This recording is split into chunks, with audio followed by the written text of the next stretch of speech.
Et enfin, John, je te propose de terminer ta Google Interview en revenant sur les émissions de télé-réalité brièvement auxquelles tu as participé. Tu nous partages simplement ton meilleur souvenir ou une anecdote ou ton pire souvenir ou le regret que tu peux avoir avec du recul. Parce que c'est souvent avec du recul qu'on a une analyse particulière de la situation. Ok. Tu as quand même participé à 5 télés en très peu de temps. Ouais. Tu te rends compte? Ouais. Il y a eu La Villa des Cœurs Brisés, on a tendance à l'oublier ça. Parce qu'en fait, la Villa des Cœurs Brisés, j'y suis allé 5 jours pour retrouver Vanessa. Après 6 ans, je crois, de silence radio. Et moi, j'avais jamais fait, je savais pas ce que c'était. J'étais en vacances après une saison de foot. Je débarque là-bas et puis, ni une ni deux, elle me fait rentrer dans le moule. Elle m'embrasse et puis on fait les Robert amoureux. Et puis quelques temps après, j'ai compris qu'en fait, elle avait un peu utilisé notre histoire pour le programme, tu vois. Donc ouais, c'est pas grave. Je suis reparti dans le foot et c'est peut-être pour ça qu'on n'en a pas parlé parce que j'étais pas prédestiné à continuer en fait. Je suis reparti dans le foot, j'ai fait ma vie, tu vois. Et après, ça a commencé 1 an et demi après avec les Princes. Bon, t'avais fait 5 jours dans la villa, mais quel souvenir t'en gardes? C'était en République d'Homme, hein? Non, c'était à Saint-Martin. Ah. Mais je me souviens que c'était loin d'être comme je l'imaginais. Moi, je me disais, les gens sont dirigés, etc. Et puis, en fait, j'ai juste vu une bande de potes qui faisaient les cons, certains qui s'inventaient une vie et d'autres qui étaient juste eux-mêmes. Et quand j'ai vu ça, je me suis dit, tiens, c'est peut-être pas à cause du milieu, mais peut-être à cause des candidats eux-mêmes qu'aujourd'hui, le monde de la télé-réalité est stéréotypé. C'est resté dans un coin de ma tête. Et c'est ce qui a fait la différence quand 1 an et demi après, on m'a contacté pour refaire une télé. Eh ben ça tombe bien parce que tu dois certainement parler des princes et des princesses de l'amour. Ouais. Quel souvenir t'en gardes et si t'as un regret, lequel serait-il? Je pourrais regretter que Camille ait profité de ma naïveté, mais je pense réellement que quand on était sur le tournage, elle était sincère. Je pense qu'on peut pas respirer quelqu'un dans le cou comme ça quand il n'y a pas de caméra sans être sincère. Je pense juste qu'elle avait encore son ex dans le cœur et qu'en sortant, voilà, elle a été reprise par ses sentiments. Mais ouais, j'ai eu un vrai coup de cœur pour elle et je me rappelle encore de ce que j'ai senti quand je suis descendu du van, le premier moment où je débarque sur le tournage et quand je revois les images avec la musique derrière, ouais, ça met des frissons un peu. C'est dur à tourner les princes? Non, quand t'es prince, c'est un kiff. Tout est fait pour que tu sois à l'aise, pour que tu fasses des activités de fou. Et ouais, c'est un kiff. Franchement, c'est vraiment sympa. Après, tu as enchaîné avec Moundir et les apprentis aventuriers en binôme avec ton ex Sarah Lopez.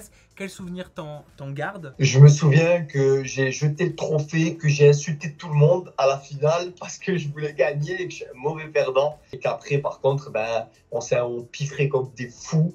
Et qu'on a eu des crises de foi, que Sarah, elle me soulevait, elle me tenait, elle était avec moi quand je transpirais, que j'avais des crises parce que je mangeais trop. Et ouais, voilà, c'est les souvenirs que j'en ai. Il y a eu aussi les Marseillais vs le reste du monde. Ouais, je me souviens que c'était une aventure très difficile, je me souviens que j'étais dans le mal, voilà, hein, c'est la vérité. Et pourquoi t'étais dans le mal? Parce que j'étais amoureux et que je me suis rendu compte que j'étais sur le tournage avec quelqu'un qui venait de m'avouer qu'elle m'avait pris pour un con, qu'elle m'avait trahi, qu'elle m'avait trompé. Et un jour après, j'apprenais que celle avec qui j'étais, que j'aimais, m'avait également menti. Je me retrouve là, sans elle, sans qu'elle veuille venir, et je dois me débrouiller tout seul. Le jour d'après, la maison brûle, je me retrouve tout seul dans une chambre d'hôtel, et voilà, et je dois gérer ça seul. Donc ouais, c'était une période compliquée, ça n'a pas duré longtemps, en tout et pour tout, je crois 3 semaines, entre le tournage, la maison qui brûle et tout ça, mais ça n'a pas été simple à digérer. Ouais. Mais t'as pu créer des affinités là-bas, t'as pu compter sur le soutien, à l'hôtel, t'avais des personnes, des épaules pas beaucoup, qui te mais posaient? avec Guirado, on allait faire du sport et ça faisait du bien.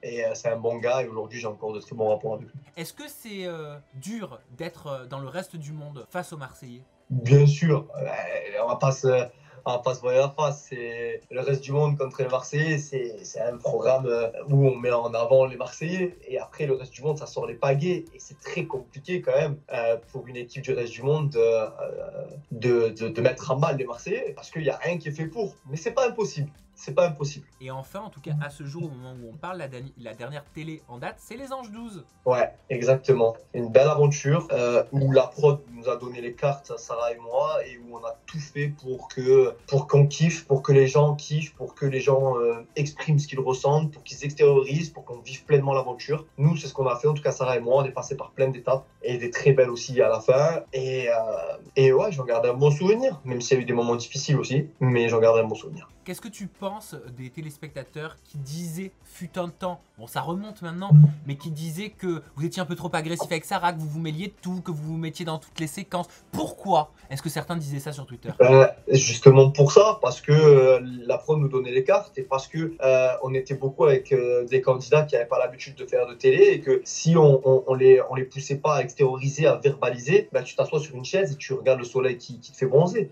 Si t'es pas là pour essayer de faire vivre la maison, ça devient compliqué. Et les gens ont du mal à le comprendre parce que les gens voient juste le résultat. Mais il faut comprendre que tu as des personnes qui vont avoir du mal à verbaliser ce qu'elles ressentent, à extérioriser. Sauf que c'est ça la télé. C'est pas des gens fake, c'est juste des gens qui ont du mal à dire ce qu'ils ont sur le cœur et d'autres qui le sortent parce qu'ils n'ont pas peur des conséquences. Et nous, on fait partie de ces personnes-là, pour la plupart en tout cas. Celles qui sont critiquées parce que on les voit pousser, parler, poser des questions, se mêler. C'est parce qu'on justement on veut que le programme vive, tout simplement.